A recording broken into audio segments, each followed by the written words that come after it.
What's going on, guys? Welcome back to the TCG Empire YouTube channel. Today we are doing Tech Tuesday for Pokemon, and if you aren't sure what Tech Tuesday is, this is where we talk about the deck of the week, and we talk about some techs that can possibly be played against the deck to make the matchup better, or played for the deck in order to improve certain matchups and just make it more skillful when it comes to how you want your matchup to go. Now today I do have my buddy Zach in Discord with me, and we are going to talk about some of the cards. And to start things off, we're going to talk about some of the cards that you can actually play to possibly improve your Mew matchup. Now, as we know, Mew did win Hartford Regionals this past weekend, and it was fusion based. So a lot of these cards are going to be targeted towards either beating Mew as a whole or focusing on the aspect of what the fusion list played. So the first card that we're going to talk about is Drapion. We all know what Drapion does. It's a great card, and not to mention if you have what is it, Sky Seal Stone, right? Yeah, Sky Seal Stone.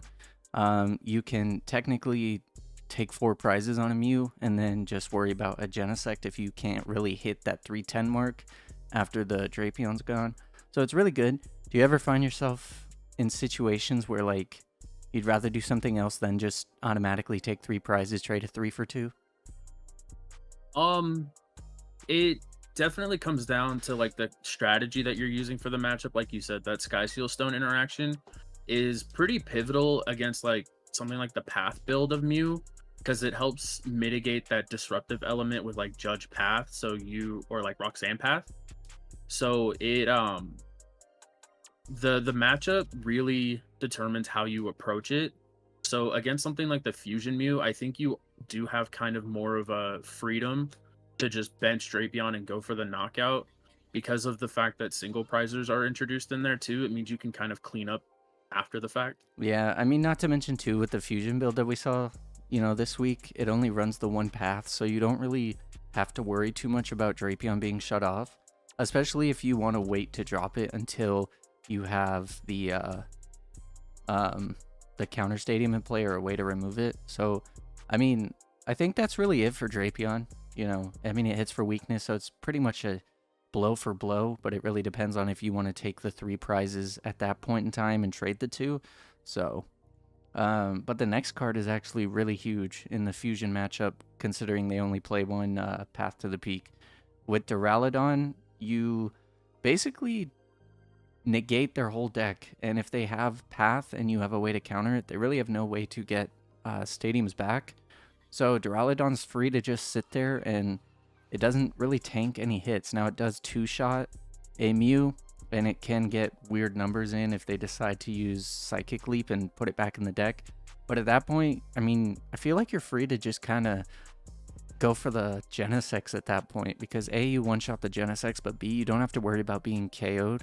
And there's nothing like Hex Maniac or anything in format. You feel like that's a good play on that? I mean, if you get rid of the path, then, I mean, aren't you technically free to just boss the Genesect?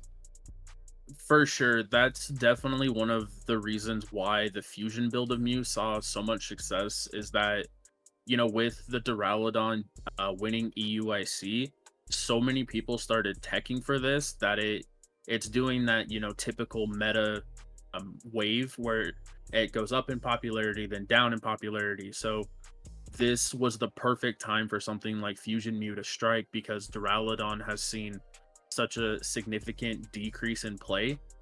So if it does start to pop up more, you could see things like more Path to the Peak, something like canceling Cologne even could be used as like a, hey, I'm trying to take this one shot. But yeah, if you're going against like the exact 60 from Hartford, if you get rid of that one path, they only have Silene to get it back, and you can basically just steal the game with the Deralidon by itself. Yeah, and I mean, even if it comes down to it, like, if they Silene and they're able to, if they've already discarded their Palpad and they use Silene and let's say they get back the path, like, if you have 2 Deralidon set up, like, Arceus is 2 prizes, Deralidon's 3, they still have 1 more prize to go for. And again, if you get rid of the path for a second time and they have no way of getting it back, I mean, that just kind of seals the deal in itself. So yeah, Deralidon's really good. It does struggle versus the Judge Path, I feel, because they play the 4 paths, so there's really no way of dealing with it. But as far as the fusion build, I feel like it's a super solid card. The next cards we're going to talk about are just the 3 stadiums. Now, I'll go through each one at a time, but they'll just be kind of quick. You can play Path to the Peak. It shuts off Genesects, which means they can't draw a bunch of cards. And with this list not really focusing on the Judge Path aspect, what does it play? Two blowers? Yeah, I believe it plays 2 Lost Vacuum. Okay. So yeah, I mean, it has 4 outs considering it runs 2 stadium and 2 blower or vacuum. I don't know why I keep thinking of field blower, but you know, if you can get Path to stick for 1 to 2 turns, it can be crucial, especially if you do something like Judge. They can't really draw out of it, especially if they don't have that outs 2 path. And considering the deck isn't really built to be a path lock, like it's not built to play Path and then get rid of Path. So there's no real way for it to counter Path like the Judge Path Mew does. Does that make sense? Yeah. Okay. For sure. The next card, Collapse Stadium. We all know what this does. You can only have 4 bench Pokemon. We've seen this actually work wonders in card effects when it comes to previous formats. I mean, Sudowoodo pops into my head with, limiting bench spaces and decks that rely on having more bench filled in order to, pop off like Mega Ray when Sudowoodo was a thing. So Collapse Stadium versus Mew, it has them decide whether they want to keep an extra Genesect in play or get rid of the potential draw. So, I mean, Collapse Stadium, it's not really, there's not much to explain with it. It just limits the bench, which means it limits how much they can pivot in the following turn. The next card, Lost City, same kind of thing. You can Lost City their Meloetta, Zach pointed out to me earlier. And if you do that, it kind of sets up weird math to where they have to go for the, what's Genesect's attack called? Technoblast. Yeah, they have to kind of go for the Technoblast. Now, they don't have to deal with the effect of, if they have 2 fusion energy, they can technically Technoblast for the 210 without the -20 that TTE normally provides. But overall, with Lost City 2, you can punish them for playing a 3-2 line of Mew, because if you get rid of 1 VMAX or, you get rid of a baby Mew, then that's less for them to work with, especially with Genesect 2. If you played Lost City and Deralidon together and you just went after their Genesects, I mean, there's nothing that they can really do. They have no draw at that point, so it kind of just shuts them down. Next card, Avery. Basically the same thing as Collapse Stadium, except you get to draw from it and it puts them down to 3 instead of 4, and they have to choose what to discard. Now, it is just a one-time effect, so they can refill their bench the next turn, but that means that, in order to get the Pokemon back that they discarded, they have to play a supporter for turn that can possibly bring it back, and so it kind of messes with their numbers. How would you justify, the 3, having them go into 3 bench versus a constant 4 with Collapsed? So I think the big thing to think about when talking about cards like Avery and Collapse Stadium as like a general effect is the fusion build. It has a kind of a tighter bench, because like, in typical fusion builds, you can, kind of see them go for, with the Meloetta build, they can go for like 3 Genesect, a Mew, and a Meloetta. Or, like in the DTE build, they can go like 4 Genesect, 2 Mew, or like set up 3 Mews and stuff. So like by including this additional attacker, it can kind of make it awkward for them to pick what they want, especially if they've already committed energies to something like a Meloetta, and you force them to discard down to 3.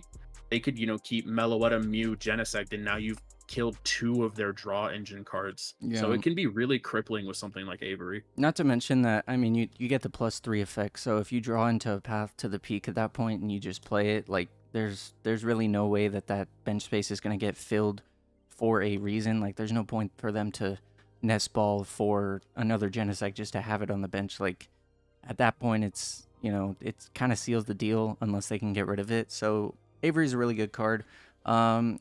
Let's switch this list around. Let's talk about the first Yveltal first. The next card, Zach mentioned earlier, it's kind of a in and out card when it comes to if it's played or not in Lugia.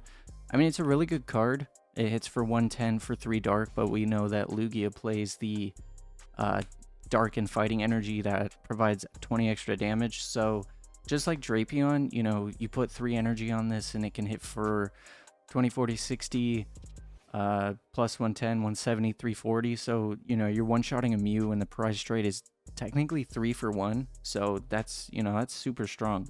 You can play this Yveltal and do well with it and take 3 prizes, follow it up with something like a boss, KO a Genesect, and then KO the Meloetta if you want to. It's really hard for them to kind of deal with the awkward prize trades.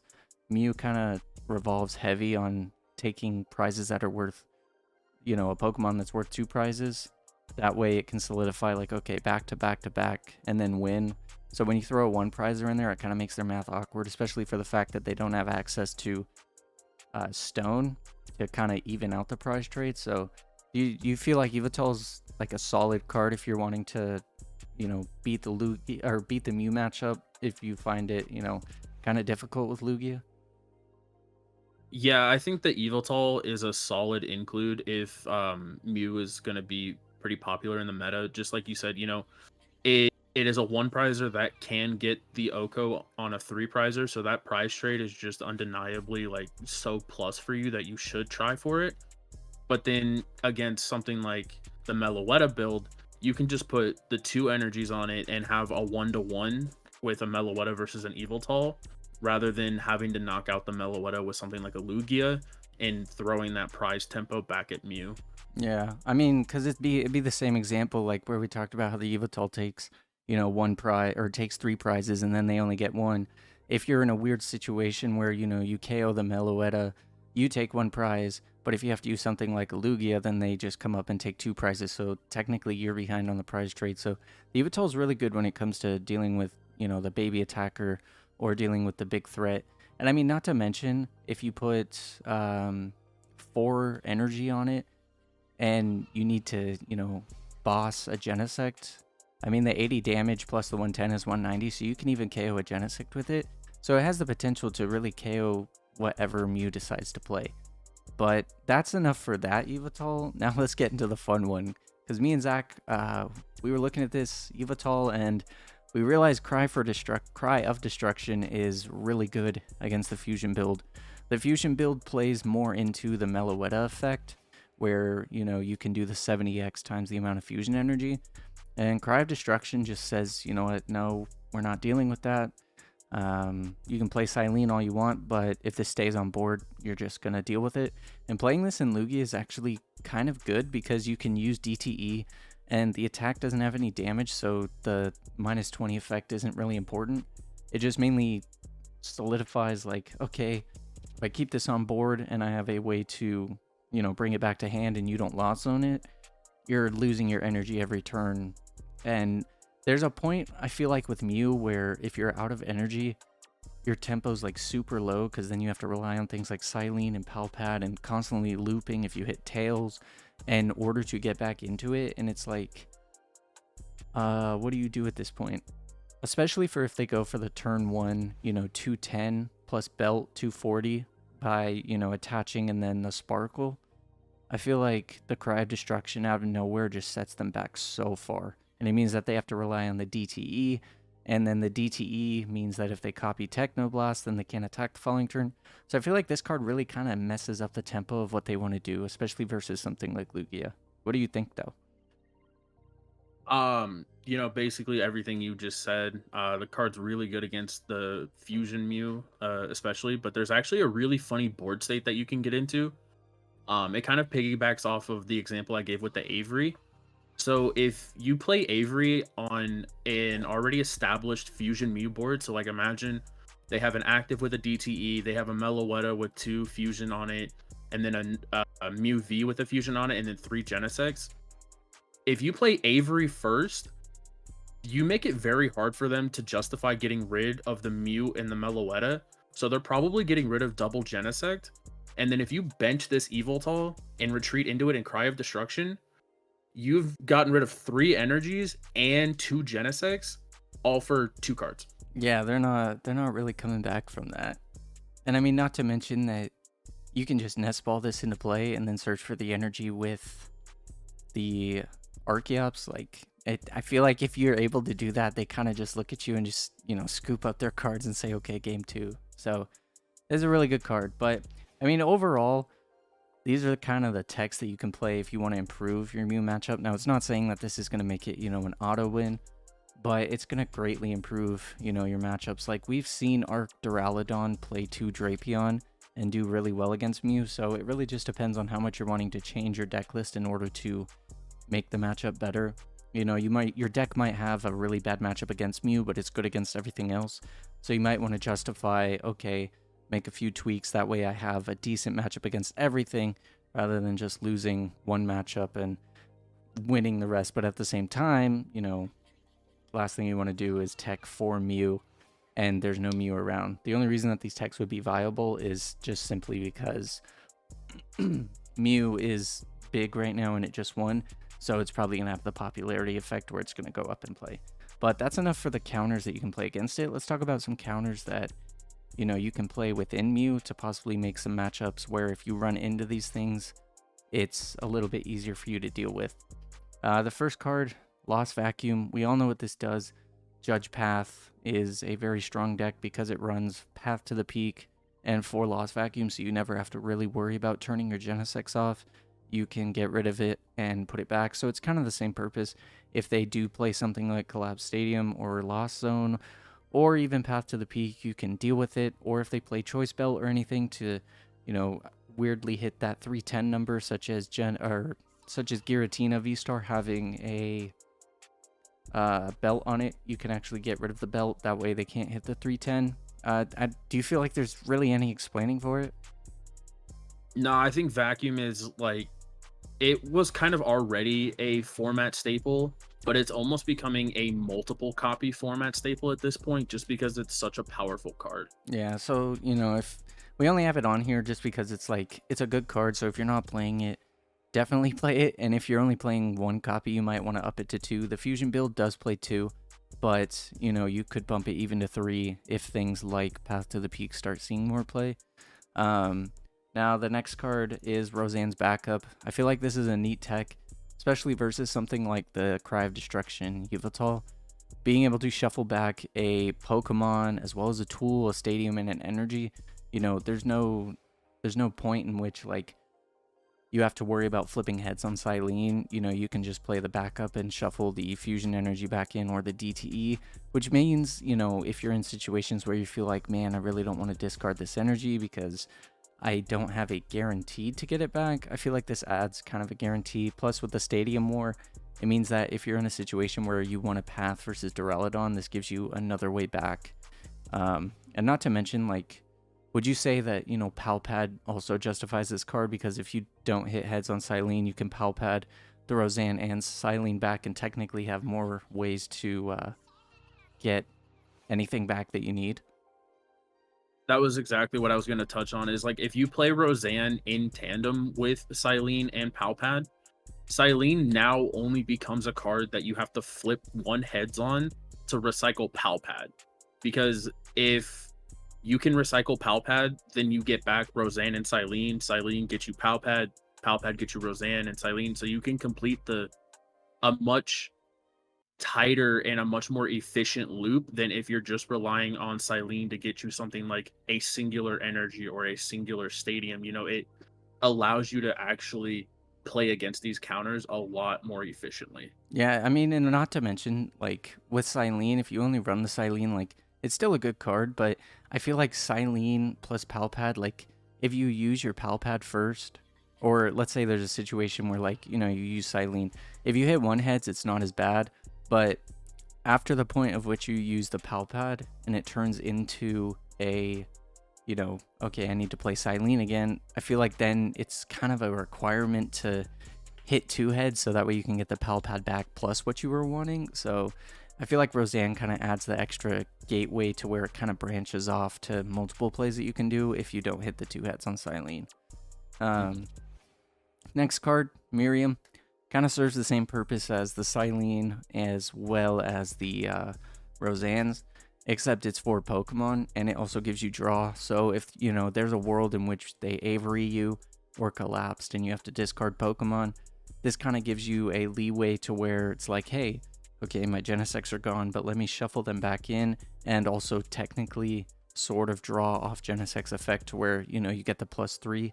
So I feel like it's a good card. What are your thoughts on it? Because you're the one that actually promoted it to me, and I feel like you might have some more to say. I feel like Miriam is a card that you would want to play if you are seeing like a lot of heavy Avery, because going back to that Eviltal Avery example, if your opponent goes Avery, Path to the Peak, Cry of Destruction, Eviltal, your board has been completely destroyed as the Mew player, and you need to do a lot of digging, but you inherently got rid of your Genesects.